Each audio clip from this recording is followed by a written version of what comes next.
Welcome.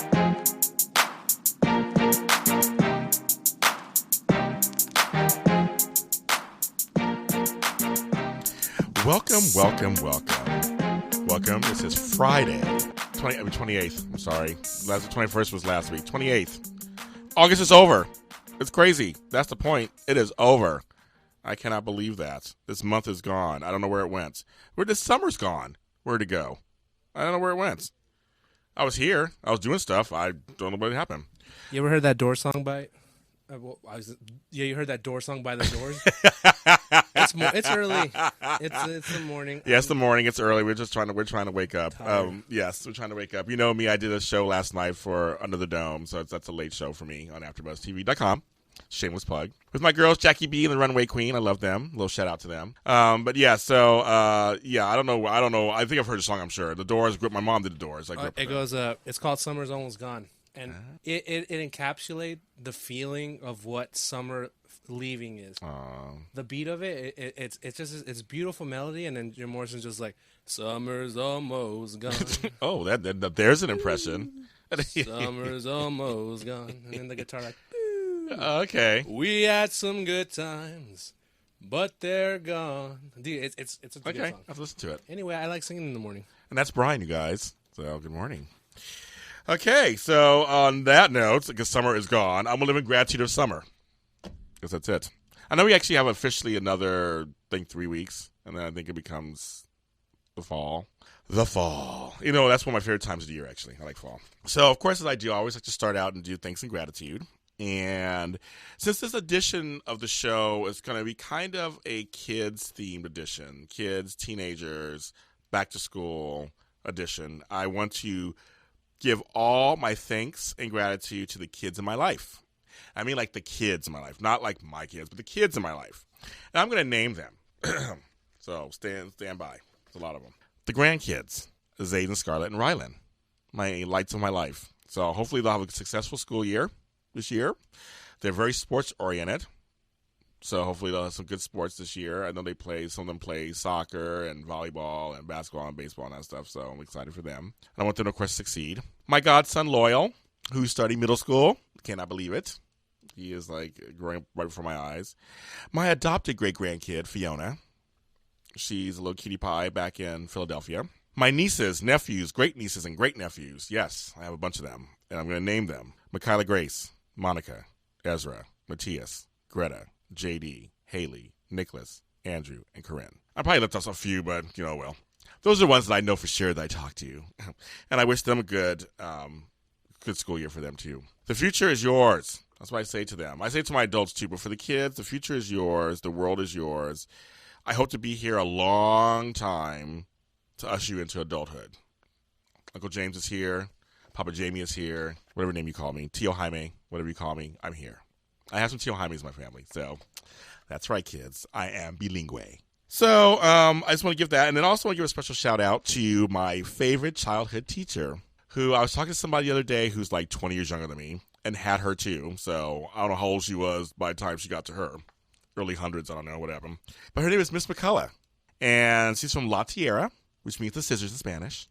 But that was my school. I went to from 4th grade to 8th. We were the first 7th and 8th grade class 83, go. And it's here in Ladera Heights, Inglewood area, LA area over there. It's a magnet school now. I went there and they called it a gifted school. So they bus everybody from all the different Inglewood schools and bus us there. This was back in the 70s. And they bus us there, and we would go there and they'd bus us home back to our respective schools. And I was supposed to go to Centinela, but they said I was too smart. Whatever that means. But Miss McCullough was great. She was a wonderful teacher and made a lasting impression on me and always encouraged me to be everything I could be. So I want to give her a special mention and shout out because she is the bomb. So, Whitney Houston, the late Whitney Houston, of course, we lost too soon, said, children are our future. They really are our future. I mean, that's the thing. I mean, I'm old now, so I've done what I could do. So everybody else they need to step up and take over because we need some help out there. And they can do it, right? Mm-hmm. So the first thing I want to talk about, chores for kids. Now, I don't know about you, but I grew up, I had to do chores. There were things I had to do that I always told you. I remember I used to mow my lawn. I'm like, oh my God, I can't mow a lawn to save my life today. But mowing a lawn with those old lawnmowers, again, back in the 70s. Well, here we don't even have lawns anymore. I know. Yeah. Now we don't even have lawns. That's true. It's kind of crazy. But I hated doing that one. But, laundry, cleaning, things like that. I recommend that kids should learn chores because it's important in the development. There's an age-appropriate chart that I found from a momsteak.com. It's on my website, thesuperorganizeruniverse.com. And you can also find it at their website, amomsteak.com /chores. It was a great one that I posted last year sometime that people liked, and I really like it a lot also. And it goes through the different age groups and kind of tells you what's okay to teach. Now, of course, every kid is different. Learning development is different. But these are basic things that kids could do at these basic ages that are acceptable. And it's, of course, to your discretion when you do. And some of these things I did myself also. So I kind of, to tell you. From ages 2 to 3, they say it's okay to unload the dishwasher. Like of kid dishes and stuff. Like, the lower half of the dishwasher, you can have them, kind of take the kid dishes out and learn how to do that. Pick up their own toys and books. Yeah, you tell them, can you go pick that up and put it in the box or the toy box or back in your room. They're like basic things you can say to them. Dress themselves. Now, this one's a tough one sometimes because I've let the kids pick what they wanted and they're like, okay, you're not going out in that. That ain't going to work. But you can start teaching them kind of how to do that stuff. Putting dirty clothes in a hamper. Now, that's something I talked about last week. I talked about just a basic, 2 boxes or 2 hampers or 2 baskets, one with like light and dark on it or colors and whites or, pants or shirts. Something really simple the kids can understand what that means. You can have them start throwing it in those hampers. Kind of fun. They also suggest restocking toilet paper to the bathrooms. I was like, that's interesting. I guess they could restock toilet paper, I guess, as long as they don't play with it. 4 to 5-year-olds, you teach them how to brush their teeth. Teach them how to load a dishwasher, but non-glass dishes. That's very important, right? Empty the small trash cans. I like that idea, actually. These little trash cans here and there. Not much about the big ones in the kitchen, but like the little ones by your desk. They can start emptying those. Clear off the table of own dishes. You can have them take their own dish away and put it into the kitchen. They say make a bed at 4 or 5 years old. I guess you could teach them how to do that. I haven't tried that at that age. Interesting. Put away folded clothes. That's a good one, too. You're folding the clothes, and you show them where to put them, and you're going to say, here you go. Put this in your dresser. 6 to 7 years old. Vacuuming, which I did teach my kids. They made it kind of fun. That was like a fun one. Vacuuming. I still like vacuuming, actually, to this day. Setting the table. They're a little older now. They can handle knives and things and set the table. My granddaughter Scarlett loves making food. So they say making basic meals. She loves cooking with her dad. And, of course, he does the major, heavy lifting of all that. But she gets to help prepare. And it's kind of fun. You teach them how to do that. And teach them how to, make cereal. You can do cereal, eggs, whatever, things like that. Shower and bathe themselves. Fold and put away clothes. You can teach them how to fold. That's a good one. Dusting. That's super easy, right? Teach them how to dust. Clean your own room. See, now here you go. There's something right there. At 6, 7 years old, I'm like, was I cleaning my own room at 6? I think I was kind of. You can kind of start showing them how to clean their own room. Like I said, again, all children are different and totally depends. 8 to 10 years old. Clean toilets. Okay, it's an easy one. Tell them how to use the brush and all that kind of stuff. Help at yard work. That's something I think you can probably do that at 6 or 7 too. I would say, or 4 or 5. Depending on what it is, like picking up leaves or things. Again, in LA, we don't have any yard, so it doesn't really matter. Floss teeth, which is very important. They say you live longer when you floss your teeth. That's for adults, too. Care for pets. Now, this is a good one, too. Now, I think introducing pets at any age is great. Or they grow up with a pet, that's fine. They can be 2, 3, 4, 5, 6, 7 years old. 8, 10 years old, I think it's great to start giving them some responsibility on feeding the pet, taking the pet out if it's a dog, take a dump. Things like that. It's kind of good to kind of have them, watch the dog during the day or at their home. I think it's a great idea. It teaches them how responsibility. I think there's nothing wrong with that. Watering plants, which could be a fun thing. So you teach them how to water a plant. I think that's a great idea. Cleaning mirrors. Now, it's hard for me because I hate cleaning my mirrors, and I'm 40-something years old. So I guess I wish I had little hands do it for me. Your own laundry. I did my own laundry. I started doing my own laundry when I was around 9 years old. So this actually really makes sense. My mother taught us how to do laundry because she didn't want to do laundry anymore. I don't think she was trying to do it for my development. I think she was doing it because she didn't want to do it anymore. So I learned how to do my own laundry. And actually, it was kind of fun to do my own laundry. I really like doing that. 11 to 14-year-olds. Make meal and meal plans. I like this idea around this time because kids sometimes want to feel like they're in charge, have some kind of control. Plus also, a lot of times around that time, that's when some of the weird food issues happen. I used to eat hot dogs, and I don't eat them anymore. I used to like chicken. I don't like chicken anymore. So it's like you make your own meal. You figure it out. I'll go buy what you want me to get, and I'll get it, and you make it. Why not? Garbage recycling to the curb. They can pull it out. I think it's a great idea. They can pull the recycling out there in garbage. Mopping. Well, I think you can teach mopping at 8 or 10 years old too. I think you can do that. I mean, it's not really. I mean, it involves water, so it's, make sure they can handle water. Cleaning bathrooms, which for me, I would say basic cleaning. Of course, that would be the toilet, the sink, wiping stuff down, get an easy spray, and they're good to go. And then you start actually preparing them. And I say more of the 13, 14-year-olds for job opportunities for the neighborhood, like, well, they're saying, I don't know if people don't read newspapers anymore, but they say paper routes, but like babysitting and just helping, like there's people in the neighborhood, they may be a little older, they need help with some things, help with carrying bags when they go shopping, little things like that, just some responsibility. 15, 18 years old. I started working at 15. I got permission from my mom because I was like, I wanted to work because there were things I wanted, and I really did want to work. I was very excited. I wanted to make my own money. And I get permission, of course, I get permit, because 16 was the age you could work. So, but I got permit, and I was able to do it. And the satisfaction of working and making my own money was amazing. I worked at the Hollywood YMCA. I was a day camp counselor. And my sister Lauren actually was the day camp director. I gave my first job. And I always tell her thank you because she got me started in the biz. And I did that for a couple of summers, and that was actually a lot of fun doing that. So, iron own clothes.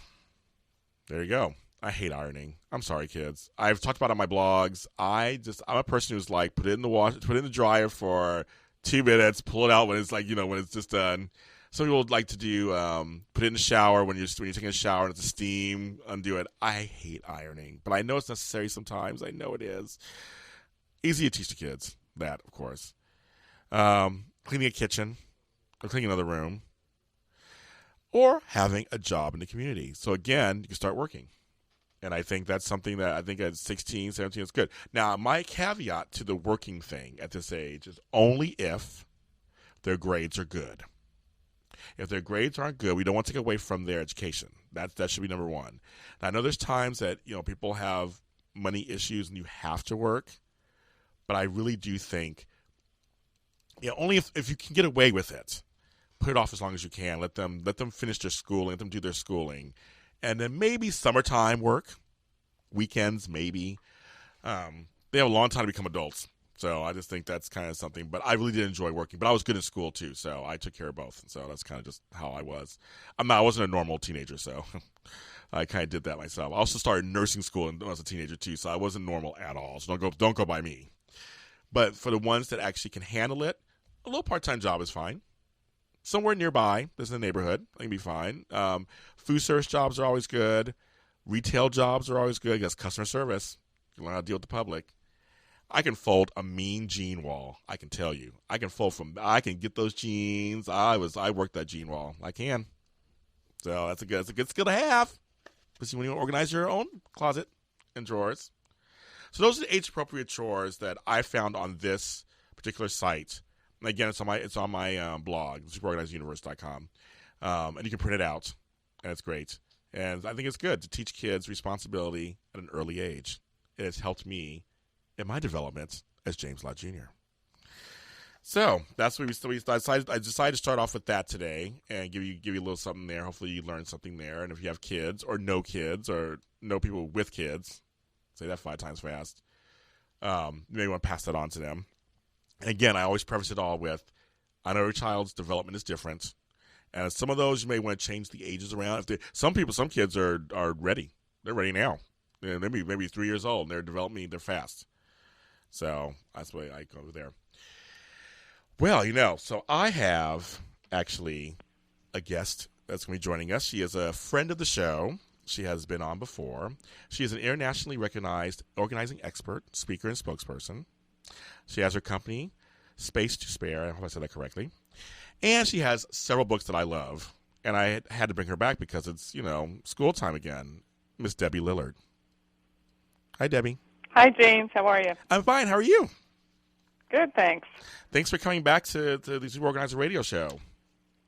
Sure. This really is back to school time for me. In a couple days, I moved my daughter off to college, so we are in the thick of it. Your daughter's, I remember doing that. So when I ask where your daughter's going to school? She's going to Wagner College in Staten Island, New York. Yay, Staten Island. There we go. New York. I love it. Oh, that's great. Oh, my God. Congratulations. Your daughter's going off to college. And so how are you feeling about that? This is actually her second year, so I'm a little better this year than I was last year. But, during the last week, I always think, oh, it's her last Saturday night at home. Oh, it's her last Sunday, going to church together. But, I think it'll be a much easier transition the second time around. Yeah, it's just our babies. They just, we're so proud of them, of course, and they grow up and they're going off. I mean, I live in gratitude that my girls went to college. I feel so fortunate. So, and let's congratulations. Yeah, like you're happy for them because it's going to be a great experience, and she, of course, is looking forward to seeing her friends again. But we're going to miss her. That's all. Yeah, no, I know. So, congratulations to that. So, yeah, I was just saying before at the top of the show, I'm like, August is basically over. The summer is basically over. Like, where did it go? I don't know where it went. I know I was doing stuff. I talked to you earlier this summer. I know I was doing things, but where did it go? It's kind of by fast. Yeah. Although I look back at the beginning of the summer and I think of all the stuff we've done, it does seem like a long time ago. So, I can't complain. It's not like a blink of an eye. We definitely had a lot of little adventures in our family. So. Yay. That's always great. So, of course, I brought you back because I just loved having you on last time, and we had so much information. And I wanted to focus on kind of, school stuff and kids and this whole thing because we're at that time now. Yeah. And you are an expert in this because you have books on this and stuff. And I saw that you have a book. It was the 52... Practical Tips for Busy Moms. Yeah, I like that one also. I saw that. Then you have a chore sheet too. I just read a chore sheet that I had also. I saw you have one also. Yes. So folks, you can go there. It's something I've used with my own family. Gosh, since all the kids were in grade school, and people laugh. My kids are older now, college, high school, middle school, but it still works. It's on the refrigerator. It's a visual reminder, and it's a great way to kind of keep everything fair. Because if you have more than one child, that's always a big contention. Oh, yeah. Well, I walked the dog yesterday, and I always take out the trash, and I say, nope, here's the drawer chart. It's even Steven. Do we have a tendency to lean towards the child that kind of either is the older one or the one that actually will get it done? Do we have a tendency to do that, you think?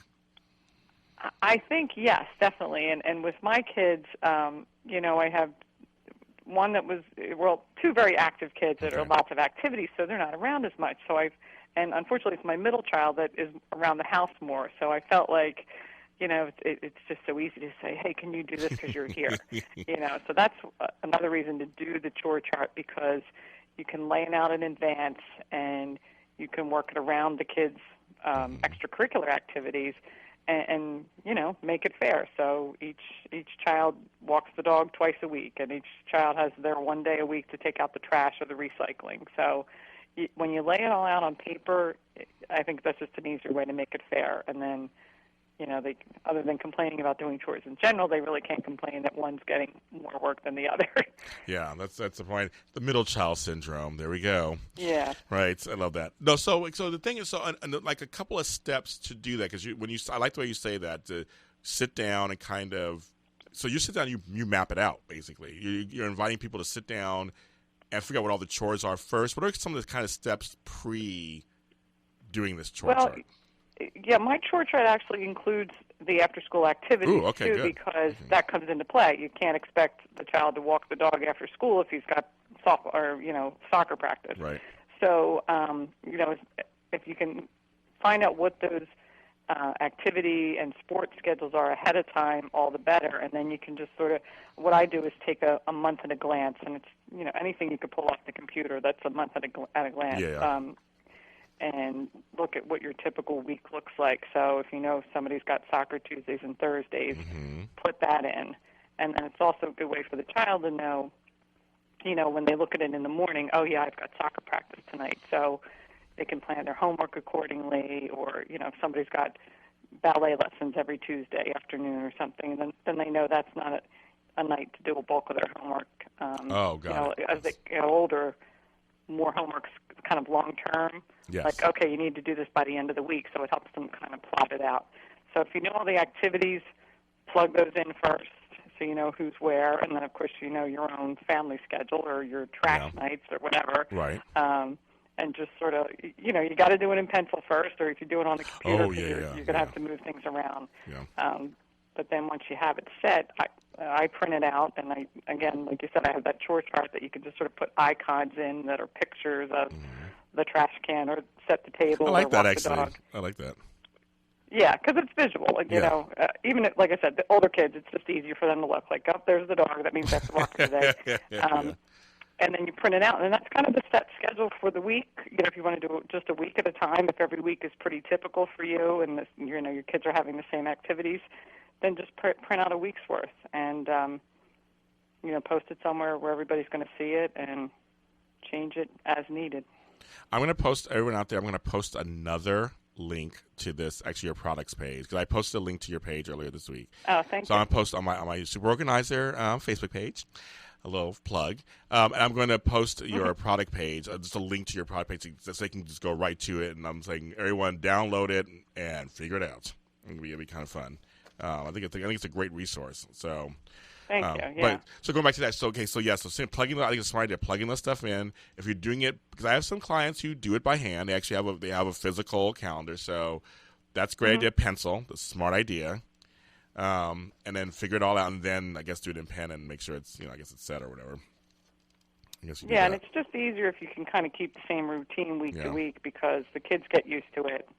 And, it's you no longer have to look at the schedule every day to go, what am I doing today or where am I going today? You sort of get used to that routine.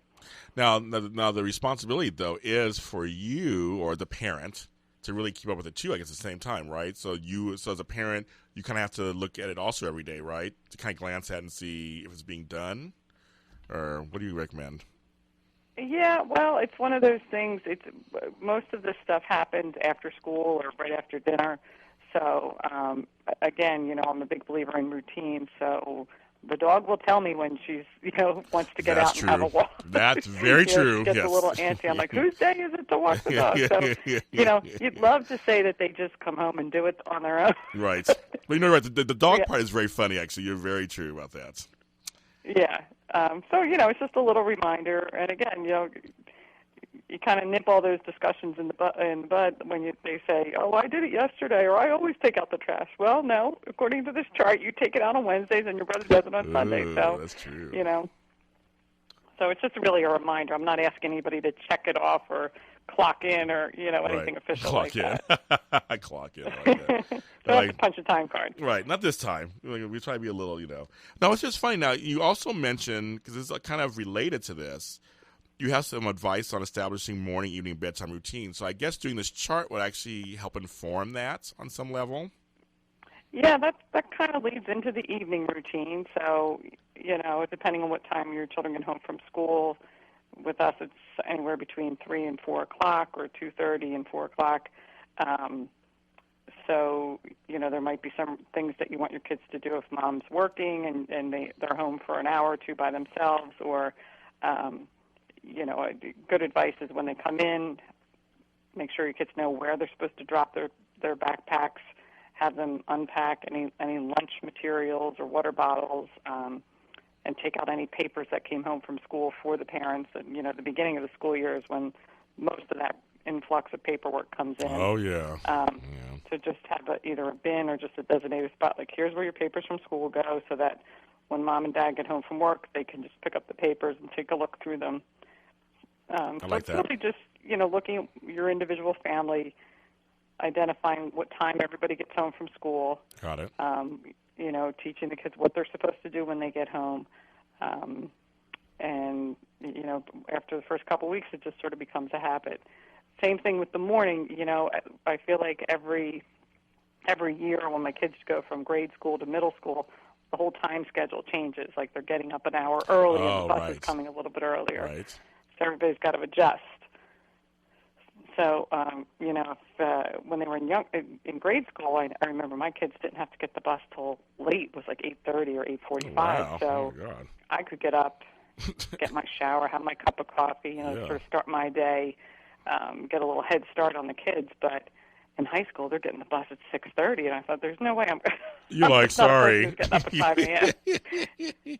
Yeah, So, there are kind some. of adjusted, like. There are some mothers who do. There's some mothers who do that. I know they get up really early. I'm like you. I'm like, yeah, good luck. Oh God, I know people that get up. They say, if I get up at 5 o'clock, I go to the gym, have my cup of coffee, I come home. I was like, all right. Okay. But you have to go with your own schedule. Yeah. You know what you can handle or what you're going to be able to get used to. Yeah. So look at when everybody gets the bus or needs a ride to school, and then I think as the parent, you do need to think about, what do I need to do to start my day off on the right foot. Yeah. For me, it's a shower and a cup of coffee, and then I'm ready to go. Or if you like to check your email first thing in the morning or something like that. I remember one mom, she was very frazzled. I was helping her with her morning routine, and she said, the problem is that my kids are always standing at the door going, Mom, where's my lunch? The bus is coming. So that was like their problem point. And I said, okay, well, tell me what you're doing every morning. And so simple solution was, well, if the lunch is being done too late is the problem. Pack the lunches the night before. So, the kids don't have to depend on Mom getting up and making the lunches in the morning. So I know a lot of people do that. They have lunches all ready to go the night before.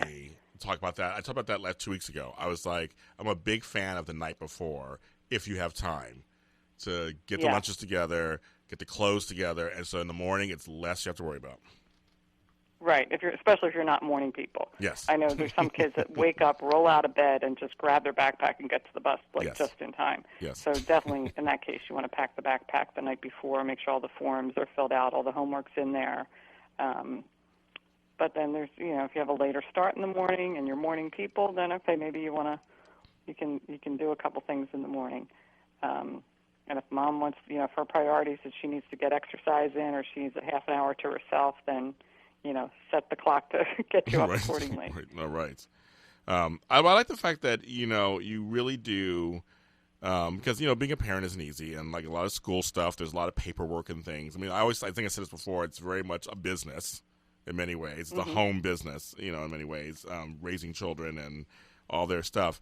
I like the fact that you're encouraging this whole kind of, the kids are going to learn their own stuff and kind of work on their own, and then I'm the parent, so I'm part of it also. We're gonna help establish the routines. We're gonna get it going. It's a whole process that I really enjoy. I like that. The whole house should be running smoothly. Hopefully, that's the whole point, right? That's the goal, right? So nobody's stressed out and screaming at each other first thing in the morning. Yes. Oh my God. Yeah. Do you have any advice? And this is a little off topic, but it's kind of part of the topic. If you run across someone in your family, in the family dynamic, who doesn't kind of want to do the routines and the rules, I mean, do you have any pieces of advice on that, how to get them to kind of fall in? Well, it's almost like playing a psychologist. I think find out what the reason is that they don't want to follow the rules. I have a child in my family who, right away I'm like, yeah, he doesn't like to follow the rules. But then when I ask him why, or why is it so difficult for you to do this one thing that seems very simple to me, right? He always has a good explanation. Oh, okay, hey, okay. And sometimes it's just like they're stubborn and they want to do it their way, and that's when you have to step back and say, all right, look, is he remembering his homework? Is he still getting to school on time? Then, okay, he might have a completely different way of functioning than I do. That's a good point, actually. And it's okay if it works. Okay. So, I think you have to get to the root cause of the problem. I think most kids, they're not being difficult just for the sake of being difficult, unless there's some underlying tension, between the parent and the child. But, just sort of ask them, well, why? Well, then, okay, how would you do this? Like, how, do you have a better way of doing it? And then you never know. I think in my case, my child he's an out-of-the-box thinker. So. And which can be good sometimes, right? It can be sometimes good. Yeah. But I like what you just said. It's basically they may have another way of doing it, and we should listen to people in the household. They may have another way. Like you said, as long as it's still getting the end result's still happening, I guess. Then it's fine to let them do it a different way. Because I try to some people that are my listeners who aren't organizers, they feel like it has to be done one way and that's it. I keep trying to tell them that there's several ways to the same conclusion, right? Right, especially as a parent too. Like I learned that early on in the game. I mean, I always say I'm a recovering control freak. I was very much like, well, this is the way you do it. Why would you question that? But as my kids, their personalities evolved, I'm like, okay, I got to let them. You got to fight the battles that are important, and and my husband helped me that too because he's much more laid back than I am. But he's like, look, she's dressed, she's getting to school on time. What are you worried about? It's not the outfit you wanted, or it's not the way you would have packed the backpack, so what? Right. So you do have to, kind of lay off the trying to control every aspect of things. Well, some of us, of course, grew up in the era, as I date myself, grew up the era where, the parent says do it this way, you just do it that way. You don't ask questions, you just do it. Because they know better. And luckily today we have a little more freedom with that nowadays because we know that sometimes kids learn differently. They receive information differently. So it's not always, like you said, it's not always about them just being difficult to be difficult. It's just that they see it differently. And like for me, I'm left-handed. So it's funny with some of the chores and things I was taught, and they were trying to teach me things, I wasn't picking it up because they were all right-handed. And some of the things that I needed to do, I didn't comprehend them as well. Yeah. It's kind of funny. So it's all different things. There's something I just want to, bring that up. Like when I learned how to tie my shoe, I couldn't learn from anybody because they were right-handed. Oh, yeah. Isn't that funny? Things you just don't think about. And you don't even think about that. No. So my brother, who's left-handed, I taught him. Isn't that funny? So they just said, well, you teach him, James, because I'm the only left-handed person in the family. So little things like that. I mean, I've noticed also nowadays we were more lenient now and saying, okay, well, their thinking's a little different, so you got to figure it out. Like I said, as long as the end result happens. Right, and as long as they're still respecting the parent and the parent's rules to some degree, it's not like the kids take over. Oh no, of course not. But right, if they've got a different way of doing things, then let them. Now, speaking of stuff, in terms of like I don't know about you, but I've noticed with my grandkids and my godkids and stuff, they have some big school bags. I mean, some of the stuff come home like, how many books do you have? And in some schools they don't have lockers anymore, or they don't have lockers overnight, so they got to carry them home and stuff. So, yeah, I found this cute little backpack organizing thing, plastic thing for my papers, some of my stuff that I love. But I wanted to find out from you, what are some of your tips on organizing a child's school bag? I mean, so they find stuff and everything fits. Yeah, I mean, I don't. I really don't micromanage my kids to this degree, other than, if they're not, if they're having, notes come home say they missed their homework, and I know they did their homework, they just didn't get it back to the teacher. Oh, okay. So in terms of, having one folder that goes to and from school. I think sixth grade's a tough year. In our area, we go to middle school, and that's when the kids are sort of left to their own devices as far as getting to the locker and packing the right books. And so, there was a lot of folders and papers all over the place. So I was like, why don't you just have one folder? It's either coming home or it's going back to school, and just carry that with you all the time. I found, like, with the textbooks, there's so much variety now in what they do with different schools. Like, one of my kids had a textbook that they were allowed to leave at home. It must have been like a history book or something thick. And the teacher said, okay, this is your one to leave at home. So every time you do homework, it's there. And another time, one of my kids had like a math book that was online, or they gave them a disc. So I think the teachers and the school districts are getting creative with, not having the kids lug 3 or 4 big textbooks home every day. But still, I find the backpacks are heavy. I don't like them to be more than 50 pounds. I know. I feel bad for the kids sometimes. I'm like, oh my God. Yeah, that's crazy. Yeah, it's crazy. But just as far as the organization, there's usually a little pocket in front for the pencils and the pens and the erasers and all the little stuff, and then the big section for the for the textbooks and folders and copybooks. So I think any kind of condensing that you can do, like one folder that goes back and forth from school, or a copybook that has multiple subjects in it. I know my daughter goes to college. She said, all I need is a 5-subject notebook, and I'll put all my major classes in there. Oh, how funny. Well, that's simple. That is simple. One notebook, and it's actually got folders, pocket folders inside the big spiral those notebook. are good too. Those are good too, yes. Yes, so it's just like an all-in-one thing. Yeah. And, of course, getting into that routine of maybe cleaning out the backpack once a week. We try to do it on Fridays. Just sort of, there's little things floating around. Yeah, Dump it into the trash can. Yeah. With boys, I find that's a pretty typical thing. If there's crunched up papers on the bottom. Oh, yeah. Now, speaking of, that's the next step of this. I'm kind of trying to find my progression with this because I think it's all just so fascinating and it's so smart and good. And I have a lot of clients who have kids. The next step, though, is because you mentioned a little earlier about having a bin and stuff at the house for their papers and stuff. What are some suggestions for parents to pick a spot? And what are some recommendations of spots to pick?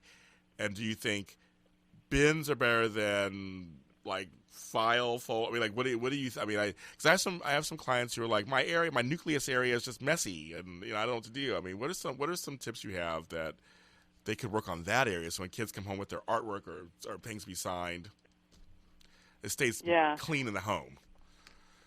Okay, I will share with you what we do in our family, Okay. and I know not everybody's the same, but I actually have a small mail table in our front entryway, Ooh, okay. and that's where my mail goes. And when it comes in, we have kind of his and her piles for my husband and me. Ooh. And the kids get mail; it just goes to their room because they each have a desk. But Okay. I just tell the kids to put your school papers right on the mail pile because I go through the mail every day. Oh, good. Okay. So let's say it's after dinner and the kids are doing homework. I'll sit down at the kitchen table with my mail from the U.S. mail along with any school papers and go through them. And, open the envelopes, fill out the forms, write the checks if you need to. Right. So I just sort of do it on a daily basis.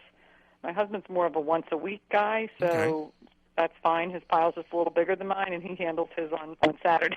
Okay. Mm-hmm. But it's also, and when I show this to people, like, oh, that's really small. And I said, yeah, it's kind of deliberately small because you can't let it get overpiled, and it's right in your entryway, so you don't want it to be a monstrosity of a mess. Eyesore. Yeah, exactly. That's smart. So, and then, of course, there's, like you mentioned, the kids bring home artwork. That's not going to fit on my mail table for the whole week. But, we take the artwork. We've got a bulletin board in the playroom that we'll tack up the latest piece of artwork. We'll hang it on the refrigerator. And then, when the next piece comes in, the old piece gets tucked away in an art portfolio. And I'm trying to think if I have some recommended products, like you said on my product page. The Hearth Song is a catalog, and they sell online too. But they have a nice art. It's called My Art Place Portfolio. It's a nice thick cardboard, oversized portfolio for kids' artwork. Good. And Okay. it's great Yes. 'cause there's tabs, so you can have 1st through 8th grade. And realistically, most of that artwork's coming home, up until maybe 4th, 5th grade, and then it kind of stops. Yeah. Because I have clients who we're dealing with the artwork and go, where do you put it? Where do we put it? Some of it's up obviously, but then what do you do with the others? And you don't want to throw it out yet, or so portfolios. I've helped clients either they put it right in that portfolio and that's in the kid's bedroom or it's in a playroom, or they just have one big plastic bin and they sort of throw it in the bin for the child all throughout the school year. And then my recommendation for them is at the end of the school year, sit with your child and look at all their artwork that's in there, and then that's when you do the yes and no piles. Yes, I love it. I love this piece. Let's frame it, or let's put it on the bulletin board again, or decorate my room with it, or even just to keep it in the art portfolio. And invariably, there's going to be a few pieces that the kid's like, oh, I kind of forgot about that. Oh, that's yucky. I do it so much better now. So to make the child a part of the decision-making process, I think is important. You know what, Debbie? I'm actually going to put that into practice with a client that I have, actually, that we're dealing with that right now. And I'm like, oh, my God, that's a great idea. To let her know, at the end of the year, it's a great idea to do. Because one of her concerns was well, should I do it with her or without her in the room? Or I kept saying you should do it with her in the room, let her choose. But then I know some parents have their own, like, well, I really like this one. Some reason it's sentimental to them or whatever. But I like that idea of at the end of the year, I'm going to suggest that to her, at the end of the year, school year, then you guys sit down together and you go through it. I like that. And if they haven't done that in the past, like, you could do it right now before they get into the school year and just keep it real simple, yes and no. And, sometimes there'll be that piece that the kid wants to throw out and the mother's like, oh, I love this. Well, then let the mom take it and put it in her memory box or something. Oh, okay. But, yeah, they'll get rid of some. Yeah, I'm sure. No, it's like some reasons you said why, like, oh, that's ugly, or I'm different. I'm like, but no, I like that. Put it in the mom stuff, because I have clients who have memory boxes for the kids and stuff, of course. And so I'm like, that's a great idea, because sometimes they'll save it for their kid, so the memory box gets really full, and the kid only wants to have the stuff in there. I mean, the kid doesn't care about the other stuff. I mean, it's not their memory. And the kid doesn't really want it. Right. I think with the artwork too, like the joy for little kids is just in the making, in the process. Yeah. And then once they're done, they're like, oh well, I'm on to the next thing. Yeah, I agree. I mean, I think, it's funny because I know, of course, I preface this to all my listeners out there, of course, every child is different. But I have noticed many children, a lot of times it's out of sight, out of mind. They don't really, they're done. I mean, they did it, they're done. It's not, sometimes we as the adults hold on to, like, but that's, I remember when they did, like, well, that's our memory. And we're holding on to it for a reason. But when they were 2 years old, they don't care about the feet painting they did. I mean, they were 2. I mean, it's kind of... so I do get that. And nothing, and of course, as a parent myself, I understand sentimentality and I understand some of that stuff that goes with it, so I get it. But I like your idea. Then it's yours. Don't clutter the kids' stuff. That's your stuff. If you want to keep it, then you keep it. Right. I like that. Oversized portfolio. I like that also. That's a good idea. What are some of your solutions for overcrowded and out of control schedules? Because we know that can happen sometimes too, especially with multiple kids, or even sometimes the same kid has like 5 things going on at once that week. I mean, what are some of your advice on that? Yeah, I'm one of those people. I always have this in mind, especially at the start of the school year, because it's when the kids are like, oh, can I join this, or I want to try out for this. And, I laugh because my kids know the first question they ask, they'll have a meeting for anybody that wants to try out for the play. And the first question my kids always ask is, what's the schedule? Oh, how funny. Good. They're like, when are rehearsals and when's the show? And then my mom will decide whether I can do this or not. Oh, I love that. So you trained them. You got them going. Okay, good. That they can time manage. Yeah, they can so already. That's part of the whole process of deciding, can you do this? My son right now is asking, can I play football for my middle school? And he's already signed up for travel soccer. And I said, well, what's the practice schedule like? Is it after school? Is it evenings? How many nights a week? And then when are the games? And, of course, I don't know. I don't know any of this. I said, well, I need more information before I make a decision. So I think parents have to do that, like not get caught up in the fact, like, oh, yeah, I want my son to be the football star. Right. Well, what are you committing to? And what are your other kids committed to? So, again, you sort of lay it out on a schedule or a calendar for that month or the 2-3 months that you're committing to, and see, is it possible? Is it feasible? I know it's sad to say, but there's some kids that just can't do activities after school because they got to come home and watch their little brother or sister until their mom's home. That is true. From work or something. That is true. Right. So it's just a reality, and I think it's a good decision-making process for the older kids to learn that you can't do everything. You've got to make choices, and sometimes, we've had this happen even with trying to pare down, and I always say one sport a season, but, sometimes I get overruled by the, kids in the farm. Yes, the kids with their sports. One team for the school and one for the township or something, I don't know. But we've had nights where, there's a back-to-school meeting, I've got a business meeting, so-and-so's got practice, and you just have to look at each other and say, something's got to go. Right. The answer has to be no to something. Yeah. And sometimes it's me saying, I'm not going to that business meeting, I'll just cancel that. And sometimes it's somebody's going to miss practice or, someone else is going to have to go to the school meeting. So, as much as you can plan ahead of time, of course, the better, and just set limits. I think that's important because I know families that are, have their kids in 3 sports in one season. And I think, when does a child do their homework, and when does that child have time to eat dinner or just sit down and watch TV and be a kid? And be a kid. Hello. Yeah, exactly. I think like 2 nights a week for a practice and 1 or 2 games a week is plenty, because after that, you're just everybody's running ragged. I agree. We're not training for the Olympics, kids. I mean, these are kids are having, they're going to school, they're participating in the sport, or participating in a science thing, or whatever it is. I mean, it shouldn't be. I was talking about earlier for teenagers. I said, I recommend teenagers getting little part-time jobs, but only if their schoolwork is good and they're allowed to have school activities, and it's fine. I was like, I know sometimes some kid like me, I had to work. I mean, I was 15, I had to go to work. But some kids don't have to, so we don't have to make them just yet. Like, make sure the school stuff's okay, because they have so much to do already. I mean, it's just kind of, right, and what's missing is the downtime. Exactly. Just to go outside and shoot baskets or, whatever. Or read. Some kids like to read, and read something that's not a school book. Like, they have other interests. Right. Or drawing or painting or anything that's not school-related that they like to do.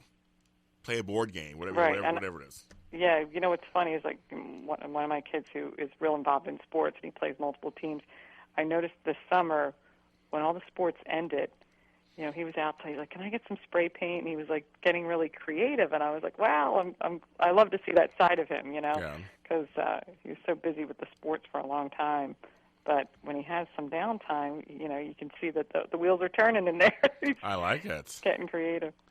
Now, go ahead. Go ahead. No, please finish your thought. Go ahead. I was going to say, we're talking about all these activities after school, and at night it does sort of lead into bedtime routines. Which go ahead, please do. Go into morning and after school. Yeah, go into it, please. I just read this the other day in a magazine from another organizer. I thought, that's a great idea. It's like, kind of rule of thumb is they need to shut down, electronics and whatever they're doing like an hour before bedtime, because you can't go from basketball practice, come home, get a shower, and go to bed. Right. We all know that as adults. You need some wind down time, yes, even if it is reading or watching TV for half an hour or something. Yeah. But I think, to turn off the cell phones and the texting, of course. Like, I always suggest to parents get the cell phones somewhere in a central location at the end of the day, so the kids don't have them under their pillow, or texting friends at 11 o'clock at night. Yeah. Kind of put the cell phones away. It forces them to unplug. Tell them to turn off the computer and just have a little bit of quiet downtime before bed. I think that's such a smart thing to say. I think we feel like our kids are not little soldiers. Like, you're like, okay, you got to go to school, you got to do this, you got to do that. Like, they're human beings. They do need time down like we do. We need time off. We need things that are not related to whatever it's related to. Right. Like, I mean, think about all the stress that we're throwing on these kids, or we're teaching them that this is how your life is. You're constantly going. Well, I know that basically, I know a lot of times the prevailing thought is, well, they're kids. The guy just got to do it. I mean, we don't think of them as like little people sometimes, and we kind of forget that they do get stressed. Like, kids get stressed. What are you talking about? I'm the one stressed. I'm working. It's like, no, but kids do have their own kind of stress. Right. And it's important to remember that. So I like that you say that. And also family time, whether it's single parent with kids or two parents with kids. I think we talked this last time. You need family time together. You need some time together also. Right. At least a few nights a week, have a family dinner, or, we have this big couch in our living room, and I love it when all 5 of us are on the couch just watching a stupid, funny sitcom for half an hour. I like that. I'll take it. That's our family time. Oh, no, I like that. That's a great idea. It's a great idea. I think it's underrated. Yeah, it's very underrated. I used to, as an adult, on a side note, as an adult, we used to have dinner parties with my friends where we would actually, all phones were turned off, and we didn't talk on phones, and we sat down. We actually, one person would make something, the other person would make the other thing. Someone would bring dessert, someone would bring the drinks, and we'd have just like old-fashioned discussions at the table, and then afterwards play a board game. Right. And it's like, people were like, first people were like, you're not going out tonight, or you're not doing that. It's like, no, this is our chance to get together and just like be together. And we started doing it. It became very popular. Everybody wanted to join. We were like, no, everybody can't come. It's just only a few of us. Nobody's coming. But it's like those things very are trendy. Yeah, it's very trendy all of a sudden now. Game. Exactly. Like, no, you can't all come over. I mean, we don't want like 20, 30 people over. But it's like, it was something that just to wind our minds down. And we were still adults, but we're having adult time. Like I said, we're having drinks or whatever, but we're we were playing board games. We play Scrabble or anything. We just pick something, we play it, and it was so much fun. Yeah. Because we weren't thinking about work. We weren't thinking about the kids. You weren't thinking about, just like we're just being ourselves and having that, and you said that, just that downtime together and laughing and being silly, and I think kids deserve that also. It's like a mini vacation. We just came off of our family vacation, and there was times when we had no cell service, and I was like, this is perfect. I don't want cell service when I'm on vacation. And all the kids were there, and same thing. We played card games, and we had like this nice outside deck, and we just sort of, just hung together without any outside distractions. I love it. I'm still working on my home sanctuary outside. I got a little vanity bench, and I found me a cherub thing I put out there. I'm trying to get my little area together, just because something where I can just walk outside. Because like many times, I work from home, and I just want to get away from the computer and sit outside. I think it's a great idea. Or if someone stops by, we sit outside together. I think it'd be a great idea. Well, our time is up again already. Okay. That was crazy talk. It goes by so fast. I can talk to you all the time. You have to come back again. Yeah, this is great, James. Yeah. So where can folks find you?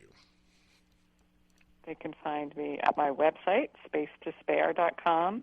I'm also on Twitter at Debbie Lillard, and my Facebook page is author-speaker Debbie Lillard.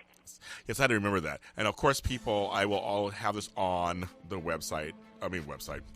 On my page on Facebook, I will post some links and things to her, which I did earlier the week also. And so you can actually get her chore charts and all that kind of stuff. And thanks, Debbie, so much for being on the All right, thanks for having me. And I will talk to you soon. Good soon. luck with back to school to everybody. Back to school, everybody. Good luck with all that, right?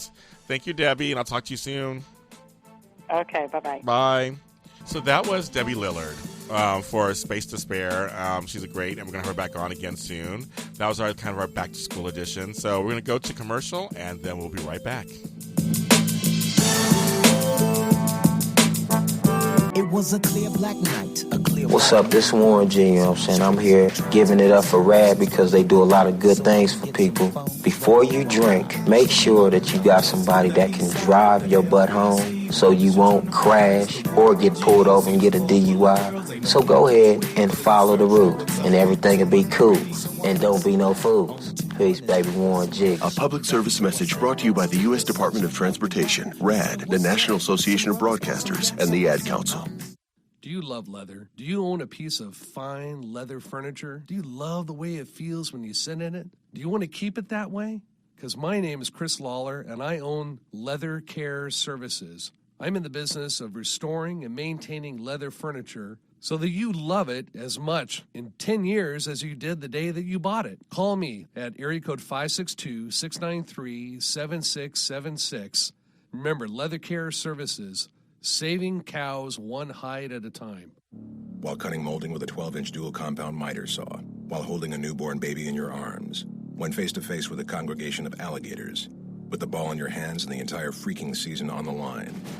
There are a million places you'd never consider texting, so why would you do it while driving? NASCAR driver Casey Kane here, asking you to please stop the text, and together we can stop the wrecks. Brought to you by the Ad Council and the National Highway Traffic Safety Administration. Get the message at stoptextstopregs.org. Super Organizer Universe Radio, thank you so much for listening today. That was our Back to School edition. And I want to thank Debbie Lillard for being on. Thank you guys for listening. I'm going to post her stuff on my Facebook page. So here's where you can find me. 1, Twitter, The Super O. You can also find me at Black Hope LA, which is BLAKHOPLA. You can do that also if you like. Follow my media exploits.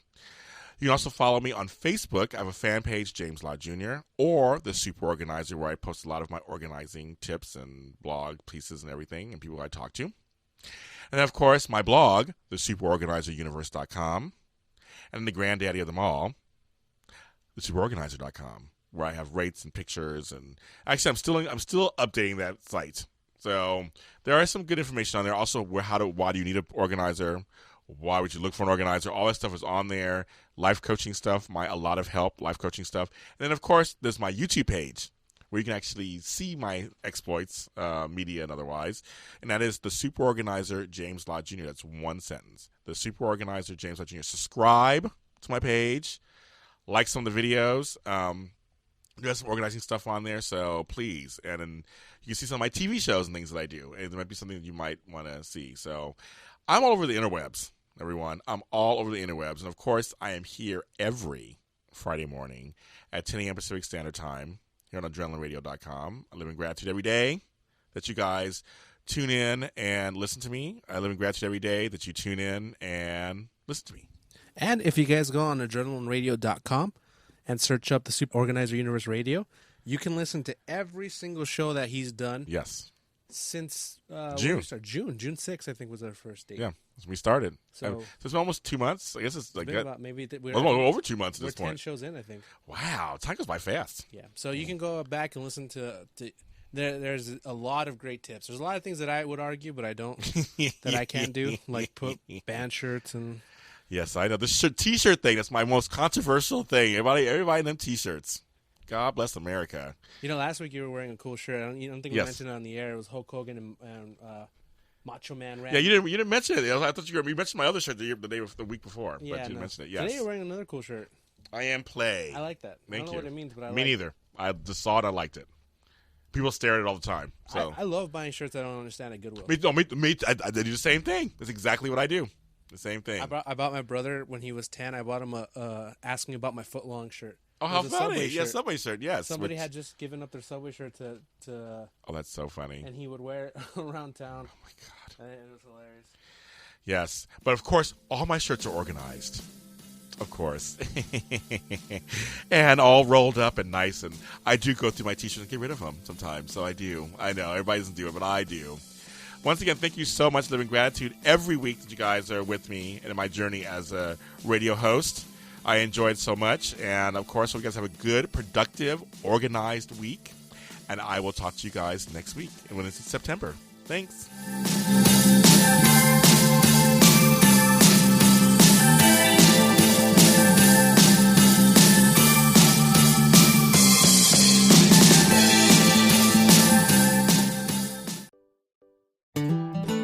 Welcome to the Weeder's Digest, home gardening stories we all can enjoy.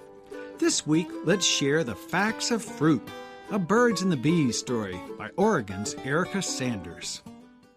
The man who came into our little garden store that day had a face like a general in the movies, square and rugged. And he was very serious. I have just retired from business. I think I would like to turn my hand to gardening. More particularly to growing tomatoes. He had requisitioned a 10-foot section of his wife's flower beds for the task. He had long regarded his wife's flowers as a waste of time. He was going to develop a high-production tomato patch. Cindy sent him home with a handbook on proper soil preparation, a bag of manure, a small envelope of big girl tomato seeds, and our best wishes.